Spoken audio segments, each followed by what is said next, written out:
Endless beaches, timeless ruins, welcoming people and flavoursome food make Sri Lanka a fascinating place to visit.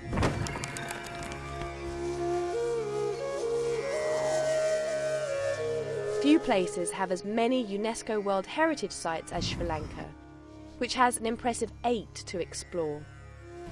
Discover Sri Lanka's rich culture while wandering around ancient temples and head to the hills to escape the tropical climate of the coast.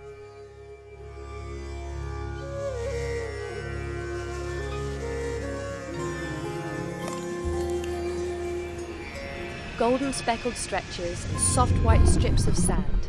Whichever you choose, the beaches of Sri Lanka really are every bit as beautiful as the locals say. Sometimes there's no way to get a seat on the slow but popular train to Ella, but even if you have to stand, it's not so bad because you'll be distracted by the beautiful views outside. The colourful silk saris of tea pickers stand out in a sea of spectacular green foliage. This huge chunk of savanna grassland, centred on the Udawalawe Reservoir, is the closest Sri Lanka gets to East Africa. We go so far as to say that for elephants, Udawalawe is equal to many of the famous East African parks. Here, relics of Sri Lanka's cultural and religious heritage sprawl across 3 square kilometres. In the centre is one of the world's oldest trees, the 2,000-year-old Sri Maha Bodhi. If it was just the rolling gardens at the base of Sigiriya, it would still be a highlight. But look up and your jaw will drop as you discover this 370-metre high rock that bursts out of the landscape.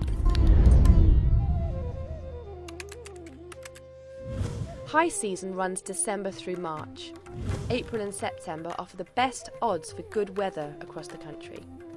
Travel costs in Sri Lanka can range from less than 5,500 rupees a day if you enjoy a guest house room and local curry, to over 20,000 rupees a day for a top-end hotel and driver. Sri Lanka's buses are the country's main mode of transport, but many travellers use a hired car. Trains may be busy, but they're renowned for their scenic views.